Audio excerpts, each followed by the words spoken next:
What's up? Come on in, sit on down because we need to have an honest talk. Today's gonna be kind of a chill video, but you know what you did. Well, something that basically everyone allegedly did. Something that was kind of sort of technically illegal, something that the FBI may or may not have specifically warned us about at the beginning of every single VHS tape from the 90s to like the mid and early 2000s. I'm talking about piracy. And not the lame kind of piracy with like the ships and the cannons and booty. Well, I'm talking about the cool kind. The kind where you were like 12 years old, you've got a dial-up connection and you couldn't afford to pay $1, basically 99 cents per song on iTunes because you were a broke 11-year-old kid without a job. Lil Tay out here balling in the IA. I dropped 200 racks on this car and I'm only 9 years old. Now, if you actually didn't live in this era, or maybe you were just a goody two shoes. Also, what does that phrase mean? You're a good kid with two shoes? Is that like a flex? What happened to the other shoe? Shoes come in pairs. I'm getting off track. Before the internet and streaming changed everything, piracy was like a physical sport with full strategies, allegedly. And I like to think that it all started with one beautiful machine,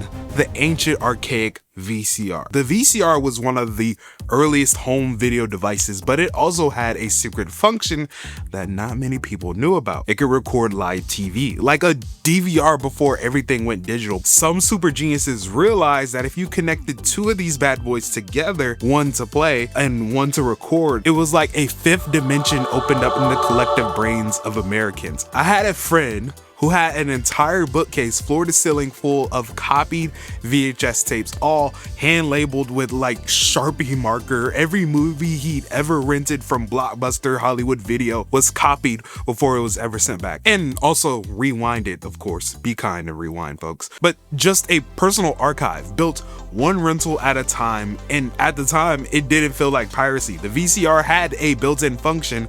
They were just using that function. How else are you expected to build your rental collection for only $7.99 for a weekend? And to be clear, the quality was not great. It was as good as a double compressed copy of a VHS tape could be. It started to look like watching a movie through like a fuzzy, foggy window. But again, when you're a kid, you aren't really running a strict program with deep quality control inspection. But this whole secret VCR copy operation had its limits, right? It took time to do it. You can't pause the movie while it's being recorded. More importantly, before this operation even started, you had to wait such a long time between the movie coming out in theaters and the movie being available to rent on VHS. Like, this was a crazy time period. I don't know if y'all remember this, but when movies were released in theaters, it took many months for that same movie, maybe a year and a half for that same movie to be available on VHS and rental at Blockbuster. I just heard that Terminator 2 finally came out on VHS last week. I'll be back. But to shorten that gap, you needed a completely different supply chain. And if you grew up in the right neighborhood with a barbershop or a hair salon, or maybe even at your job or a local grocery store, you know exactly what I'm about to describe. I like to call these people the movie man. Hey, is that new Tom Cruise movie out in theaters? See if the movie man has it. You know, can you get Terminator 2 out on with the movie man? See if the movie man got this movie. Yo, check the movie man, see what he got. You could be sitting there waiting for a haircut, waiting to get your hair done. Maybe you just knew a guy personally. Whatever it was, somebody would just walk in, not there for any services being offered at their place, but they came with a huge bag full of DVDs with the names of movies written on a pin on the DVDs. Yes, I know what this sounds like, but this was the era. I'm just telling you what happened. There were new movies that just released in theaters. I swear, I remember one time a guy had a copy of a movie before it was even in theaters. Like, how'd you get SpongeBob the movie when it doesn't even come out till next week? It was like $5 a movie. This was a thing way before Redbox and right at the same time when Blockbuster was a thing. Also, like, how were they doing this? Camcorders were not small back then. You had to sneak this big ass camera under your shirt or something to get into the theater and just like hold the camera for an hour and a half during the movie. Could you imagine going to the movies nowadays and someone next to you pulls out a huge camera tripod and sits a huge camera on top of it, presses record, and then eats his popcorn? Like, and here's the other thing. After you buy the thing, get home, pop it in a DVD player, the camera might have been crooked. People are trying to find their seats or walking in front of the camera. All you can hear is someone to the right of the camera talking. The audio sucks. There's a baby coughing. It was like a terrible experience. But I guess that's the consequences when you pay $5. Bootlegging the movie. It's a perfectly legitimate business. It's not legitimate. It's a business. So then the internet became more mainstream and everything got simultaneously better and so much worse at the same time. The MP3 player and the iPod was a device that broke the music industry, but also changed it for the better. I mean, could you imagine having to walk around with a CD player that would skip all the time anytime you take a step? Plus, it only holds one CD. You have to carry a thick-ass folder full of CDs, and my pockets aren't big enough for that. The MP3 player allowed you to take any song you more than likely already owned on CD and put it onto a portable player that could fit into your pocket. This is when online companies like iTunes and Napster realized they could sell digital songs online. Napster launched in 1999 and had 60 million users within a year. You could share music, I could share mine. Suddenly, we've all got every song ever recorded for free. I think you can see kind of where this is all going. Record labels sued them into the ground by 2001, which as a strategy accomplished basically nothing because right after that, the MVP, VIP, heavyweight champion LimeWire showed up, and LimeWire was okay. LimeWire was a whole experience though. It was free, it was simple. It had a fun little green logo, and it was basically an open door invitation for every virus on the internet to come live on your computer. This was also an era where viruses and malware ran rampant. Your home computer's Internet Explorer more than likely had 11 toolbars and a little funny character moving on the bottom right corner of the screen. The concept of LimeWire is great. You search for anything, movies, TV shows, you download it, done, which sounds easy in theory, but because it was just a huge file share of what everyone else had on their computers, it relied on whatever the person named their files, which to be clear, they could be lying. So let's say you were looking for like High School Musical 2, the movie, full download free. You'd search that and see a whole bunch of options with similar names, but it may be like a song from the movie or part of the movie or just not the kid version of that movie. There was no quality control. You just had to like go off the vibes and hope it wasn't a virus when there was a 50% chance it probably was. You never actually knew where the virus came from because you had so many sketchy files on your computer that you could not even trace the source. It could have been anything. Maybe it was the thing I downloaded from that site that had 50 download buttons for some reason. Like, I don't know. Also, do you guys remember those pop-ups? It was like, you won a free iPod Touch, or like you won like a free like 50-inch plasma screen TV, and all you had to do was give the website all of your information and purchase like 2 things from the links listed. I was falling for every one of those every single time. I swear to you, I was like, one day this TV is gonna come in, and yeah, the TV never came in.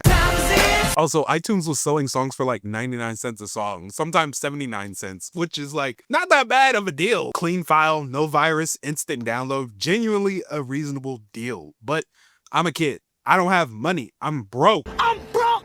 I'm broke! And you got the power to change that, kid! So instead of iTunes, we lived off LimeWire like it was the dark streets of Gotham. I had to search for the correct version of the song and build the album one song at a time.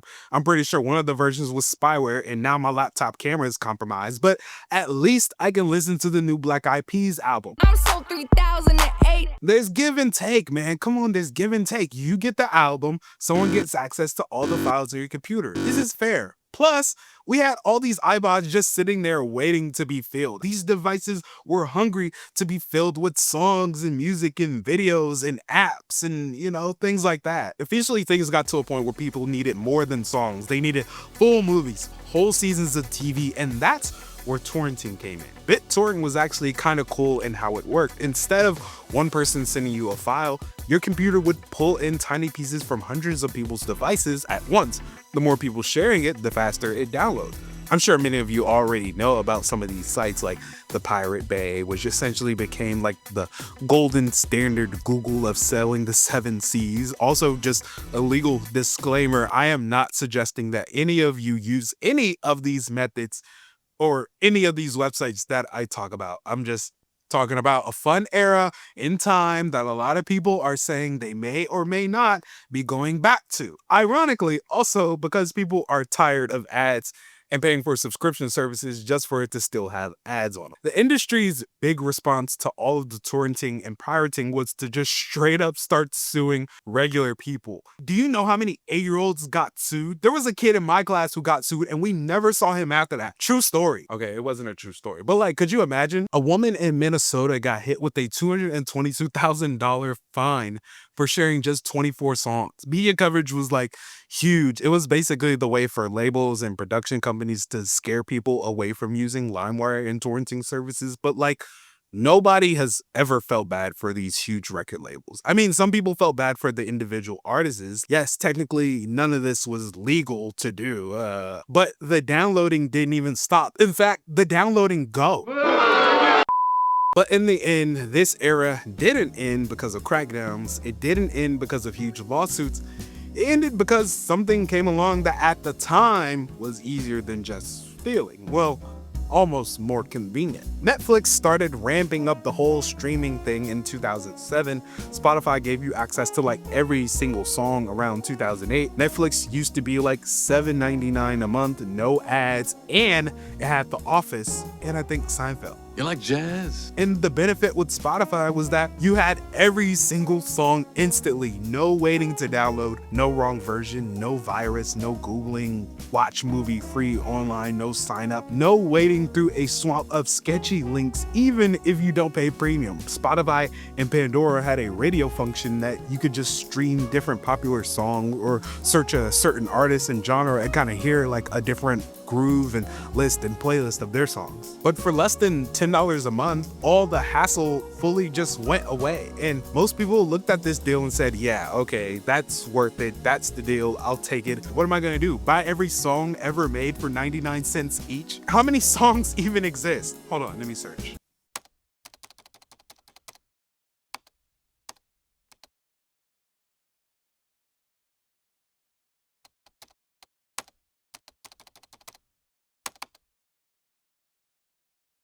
Yeah, I'm not doing that. Streaming didn't beat piracy by being the cops. It beat piracy by being genuinely better, in the beginning at least. People were never trying to steal, they just wanted easy access at a fair price. Or maybe they were, kids who just wanted a song and to see movies. But even during this era, people were buying Amazon Fire Sticks, the little like streaming Amazon device Amazon sells, and they jailbreak them to, I guess, sideload apps that allow you to see free TV shows and movies. When I worked at Staples, people were buying multiple Fire Sticks at a time. Like, they were always sold out. And I worked in the tech services department, so they would ask me if I knew how to jailbreak them, which I actually didn't and didn't know what they were talking about. But like, people had a side hustle of charging like $20 to $40 to jailbreak these things to give people access to all these different, like, I don't know. This is like a Facebook mom era type of thing, but the era of streaming is definitely overinflated now. You can't have just one streaming service, and to get them all equals the price of cable, if not more. But then everything on cable also sometimes isn't on streaming. Like, Netflix is $15+ now, unless you want ads. Then there's Hulu, HBO Max, Disney Plus, Paramount Plus, Peacock, Apple TV Plus. Like, you add 4 of these up and you're paying what a cable bill would have been. We literally have gone full circle back to the thing streaming was supposed to replace, plus more. Research is actually showing that piracy rates have been climbing since streaming prices went up and password sharing got cracked down on. People just want to be able to share their subscriptions that they're paying for. It doesn't matter who has access. You let me add profiles, I'm gonna add these people to my account. People remember that they have options, right? The pirates knew they'd be back. But there's also kind of one last thing I want to leave you all with. When you buy a digital movie on, let's say, iTunes, Amazon, whatever, we don't really own it. You own a digital license to it, and that license is only good as long as that company keeps the rights and decides to honor what they sold you X number of years ago. There's people who have had entire digital libraries disappear because the company suddenly went under, or the company just randomly changed their terms of service and just pulled the cable out on your content. I think this is one of the major reasons why Google Stadia failed. No one wanted to buy games on their platform knowing Google has a horrible track history of pulling projects after a few years. $30. Like, could you imagine going to Barnes & Noble and then buying 30 books, but Barnes & Noble went out of business, so they have to come to your house and take every single book you bought away. But of course, a bookcase full of like copy VHS tapes and DVDs will still work numbers of years after you've had them. I think it's why we're seeing a lot of more people buying physical media to preserve that stuff. The barbershop bootlegs of Are We There Yet? Yes, it has a crooked camera. Yes, it sounds horrible, but like it still works and you can still play it today. And it's technically the same movie. And these like bootleg physical DVDs have kind of moved to these free movie websites, so I've heard. And with more movies being available digitally, sites like these are able to offer even higher quality content to users, and it's becoming a real alternative that people are just going for. So maybe, and I say this with full sincerity, the guy with the 2 VCRs and a hand-labeled tape collection was ahead of their time, but just went the wrong way about things.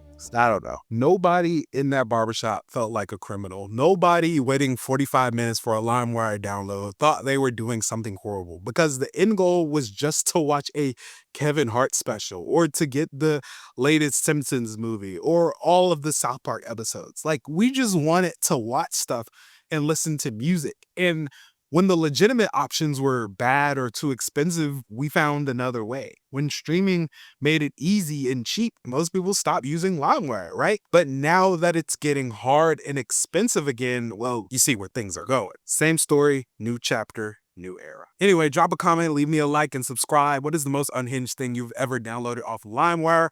And if you ever bought a movie from the barbershop, you already know. You already know. I'll catch you guys later. Peace.